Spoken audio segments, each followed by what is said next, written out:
In the headlines, bandits break into Niger hospital, abduct doctor, nurses and patients. National Population Commission to adopt digitized process for upcoming national population and housing census. Bielsa declares 7-day break for workers over flood disaster. And on the foreign scene, United Nations warns Somalia faces worst famine in half a century.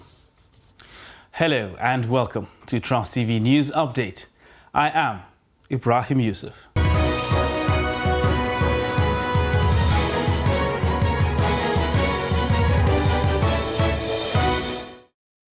Hello and welcome once again.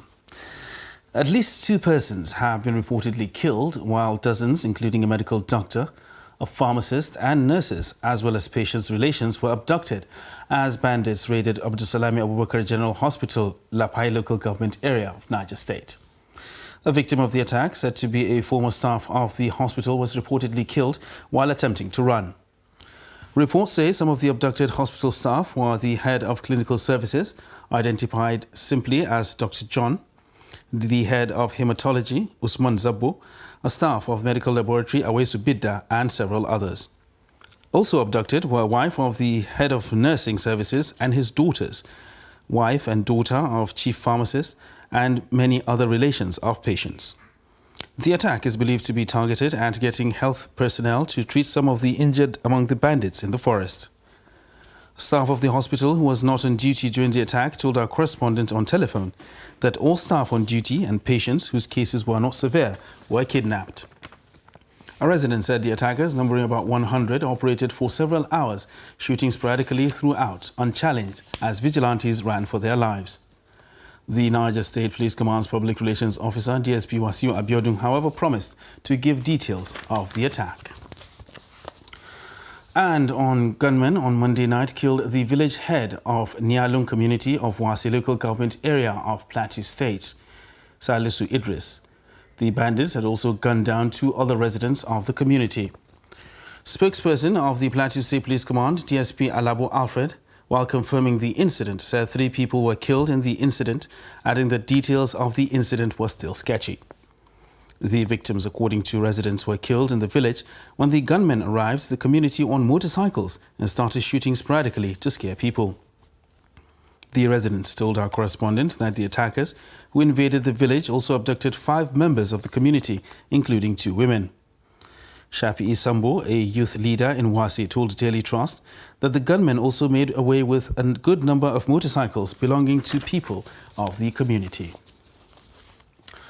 And the Nigerian Army troops of 401 Special Forces Brigade on Tuesday launched the 2nd phase of Exercise Enduring Peace at the Step Up headquarters in Guma local government area of Benue State. Commander of the 401 Brigade, Brigadier General Samaila Uba, said the exercise will be conducted by troops of the 401 Brigade and personnel from paramilitary agencies drawn from various commands within Benue State.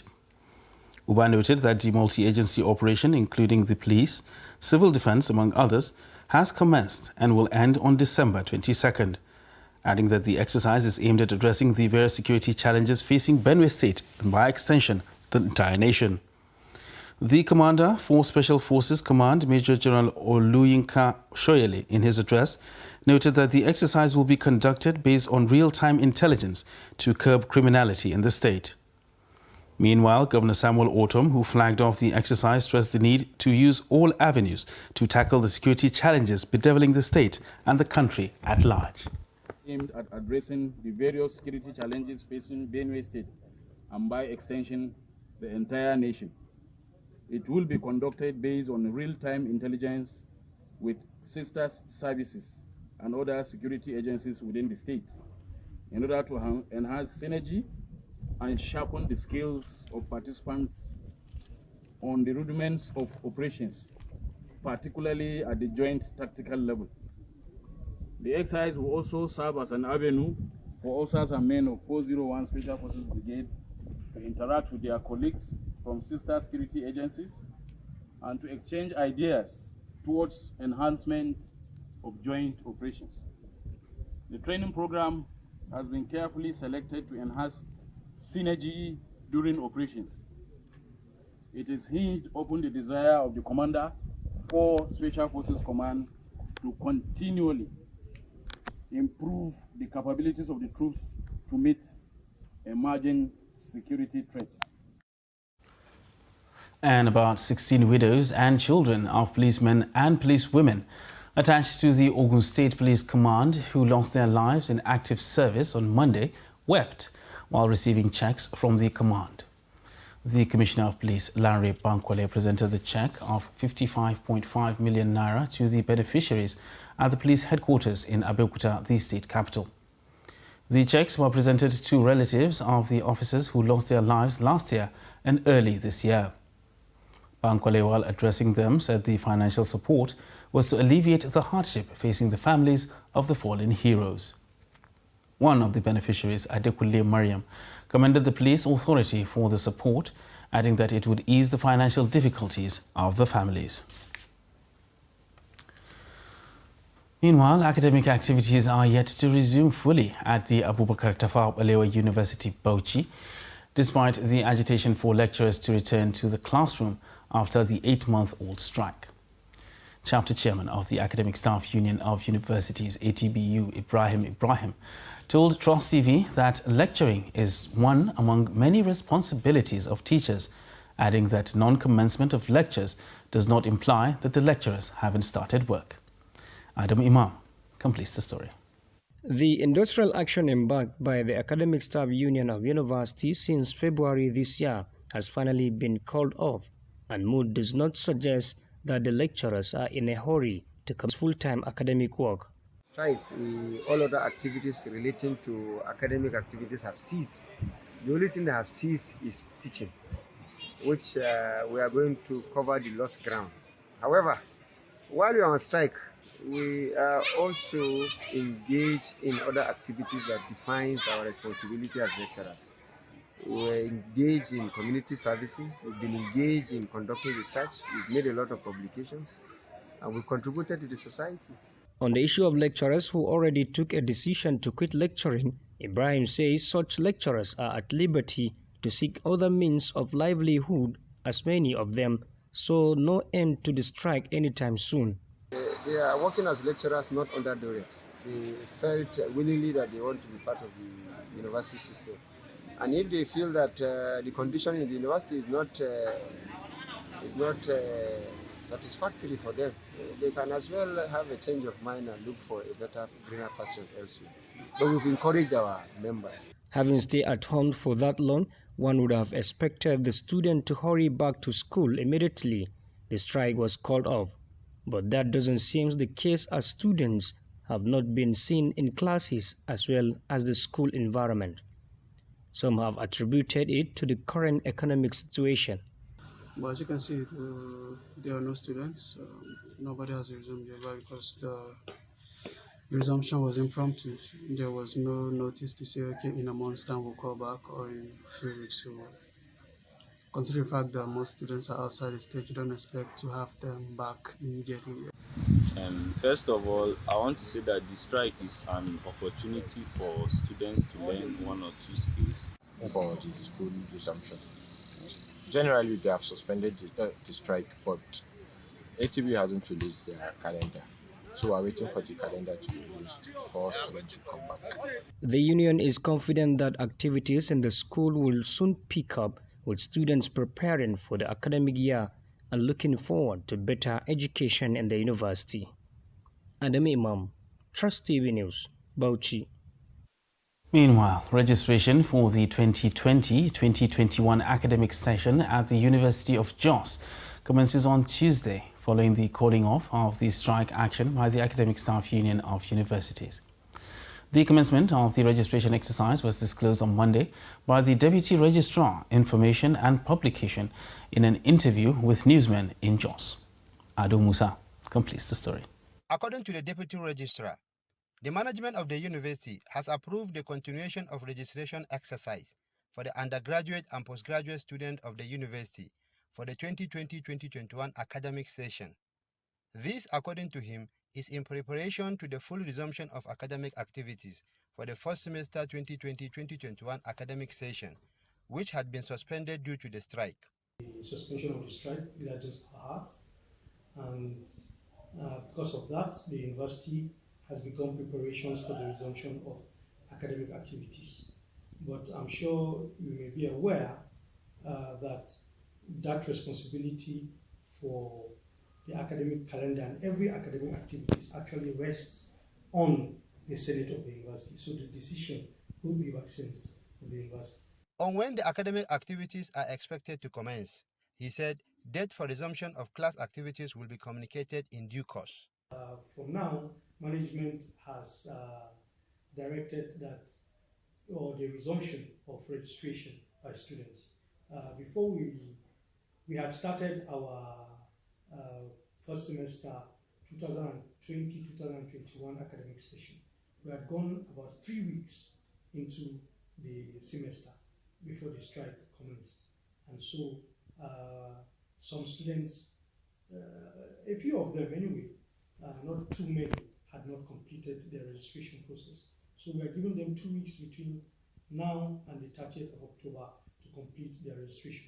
Some students also speak on the development. Honestly, I feel excited to an extent since because we've been at home for a while now, and then as far as come to strike, I think we'll go back to our books.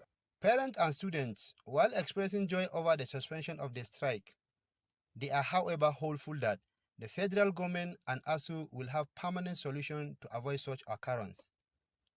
Ado Musa, Trust TV News, Jos. While in the University of Maiduguri, the ASU chapter in the school says the no work, no pay policy of the federal government for striking lecturers is not acceptable to the union. Chairman of the chapter, Abubakar Mishelia, who made the union's position known, said while the strike has been suspended following the appeal court ruling, it expects the federal government to meet ASU's demands. Mishelia revealed that members have met and decided to work, but noted they are yet to decide when students are to return to campus. We have agreed to suspend the strike at the moment, and it has been made very clear to the university administration, and that is the position of our members of the Congress. So that is the position. It's our legitimate right for us to be paid. That's made very clear. Of course, there are other collateral damages. No doubt, these people that you see as academics, they are also human beings. They have blood running in their veins, and which means we are also prone to having diseases like any other person. And some of our members are on medication, life medication. You're talking about members who are diabetic or hypertensive, who are on lifetime medications. Now, you need money to buy medication. With the rate of inflation, the medication you likely buy, let's say for 3,000, is around 13,000. Moving away from the academia now, the National Population Commission, NPC, says it will adopt a digitized process and optimize local content for the upcoming National Population and Housing Census, scheduled to hold in April 2023. To achieve this, the Commission is partnering with the National Orientation Agency for a nationwide sensitization and advocacy campaign towards enlightening the public on the importance of participation from all. Trust TV's Aisha Salihu reports. The sensitization campaign began with a roadshow, which was part of activities earmarked for the official flag-off of preparation leading to the conduct of the country's national census since the August 2006 head count. The exercise, which is intended to get accurate data on the growing population of Nigeria, will help the government plan better on how to distribute social amenities that would foster national development. The importance of the national population census for purposes of planning, for purposes of legislative representation, for purposes of inclusivity, that will reflect the peculiarity of our national demography. Men, women, old, young, spread per local government, per state, per geopolitical zones. The National Orientation Agency says it will use social media, street walks, engagements at marketplaces, motor parks, religious and traditional institutions in driving local content provided by the NPC from urban centers to rural communities. In this respect, our community mobilization officers who speak the languages of the communities where they are sited, where they are located, that are culturally and traditionally nuanced in such communities. Due to the complexity of the process and to avert any challenge of unaccounted persons and houses, the NPC says it is taking the digital route to achieve a near-perfect exercise. It's going to be fully digital. It is not going to be digital. It's going to be a green census with all the problems we've been facing worldwide about climate change and our environment. We're also putting in to our questionnaire questions relating to our environment, the conditions that our citizens live in. We capture into the questionnaire. So the response we have and the data we capture, we'll be able to use it for environmental assessment and mitigation. The census is conducted to count the people that are in the country. We capture Nigerians and non-Nigerians resident in Nigeria. Nigerians that are outside the country, when those countries conduct their census, they will be counted there. So globally, nobody is left out. The national exercise, which is set to hold in April 2023, will put to rest speculations about the true population of the country. Aisha Salihu, Trust TV News, Abuja. Stay with us on Trust TV News Update. Still ahead, we'll tell you how Katsina bakeries struggle to meet up with running costs. Details of this and more after the break. Please stay with us.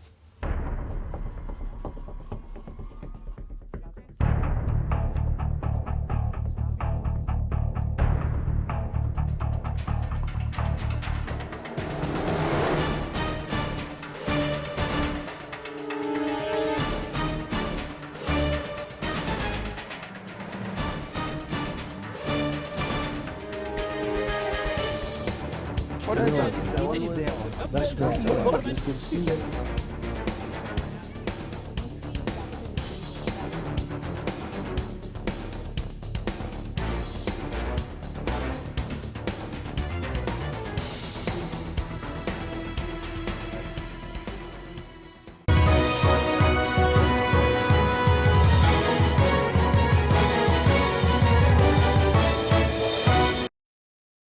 Welcome back, and thanks for staying with us on Trust TV News Update.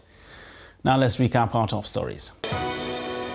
Bandits break into Niger Hospital, abduct doctor, nurses and patients. And National Population Commission to adopt digitized process for upcoming National Population and Housing Census. Moving on to other news now. The Bayelsa State Governor, Senator Duye Diri, has declared a 7-day break for civil servants following the difficulties being faced as a result of the flood disaster ravaging the state. In a statewide broadcast on Tuesday morning, Governor Diri said the flood is a natural disaster that has affected many other states of the Federation in various degrees.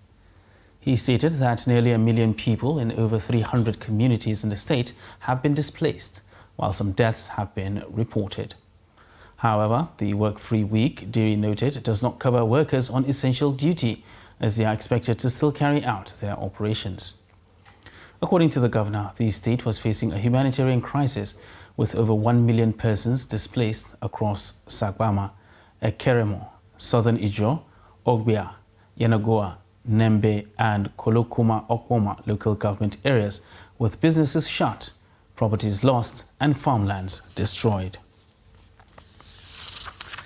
Now, bread is a favorite food for many families, but the rise in price is challenging and changing all that. Bread is now going beyond the reach of the poor. Abdullahi Yamadi reports that some bakeries in Katsina are struggling to survive the harsh economic realities. His report. In Katsina, over 250 bakeries have collapsed, while about 310 struggling to remain in the business as a result of the high cost of baking materials. The flour, which we used to buy like 12,000, 11,500 before, is now 27,500, almost to 28,000. The oil, which is the groundnut oil we used to do it, is almost 32,000 plus. Sugar is 30,000, 31,000 plus, I believe. These are, and other materials, even the firewood. So that's the reason why there is increment of prices in all the breads for now. Here, only 3 staff remain out of 42, baking 3 bags of flour daily instead of 18 bags in the past. Even at that, they resorted to producing what they called chin-chin bread to meet the demand of the majority that cannot afford a loaf of bread. Why are you asking this kind of question? In any case, this is a business. If I cannot make profit, I have to have a rethink. I honestly pity the young chaps I sacked from this bakery. Bakers are not happy that the government has not shown concern for their plight, which forced many to produce below capacity and downsize the number of their staff. The industry is key to the sustenance of socio-economic well-being of the people of Katsina State, considering the number of people along the value chain. As a leader, if I tell you that I am happy with the closure of some bakeries, I am lying.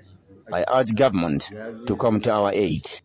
Describing the situation as worrisome, the national president of Association of Master Bakers and Caterers of Nigeria is appealing to government to give them a bailout to prevent the risk of total collapse of the industry. We are in very serious, challenging situations. The situation is daunting because a lot of our members have shut down their bakeries. About 30 to 40, and it's 5% of our members nationwide have shut down the bakeries and are still counting. The situation is not encouraging at all. Unless this is done quickly, observers are saying the future of the industry in Nigeria is bleak and poses threat to the fragile peace being enjoyed in some parts of the country. Abdullahi Ismail Ahmadi, Trust Television News, Katsina. Now, food security is the measure of the availability of food and the ability of citizens to access it. Recent trends in the country have threatened the access of people to food. Observers are concerned that if things continue to degenerate, there is a real possibility that it could lead to a state of emergency in the agricultural sector in Nigeria.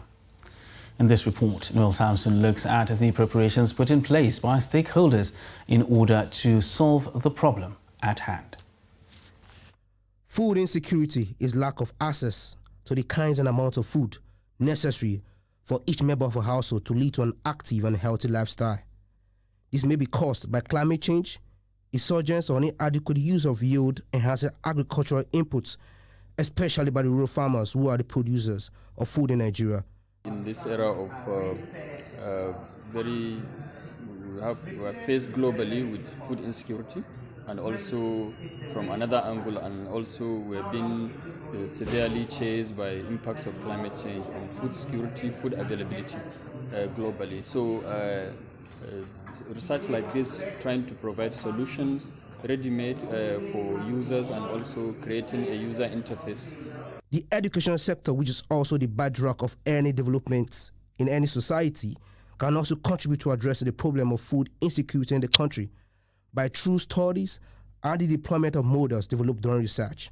That is great. You know, you cannot talk about increasing income, increasing food security and productivity in Africa without taking into consideration the climate change phenomena that is happening all over the world.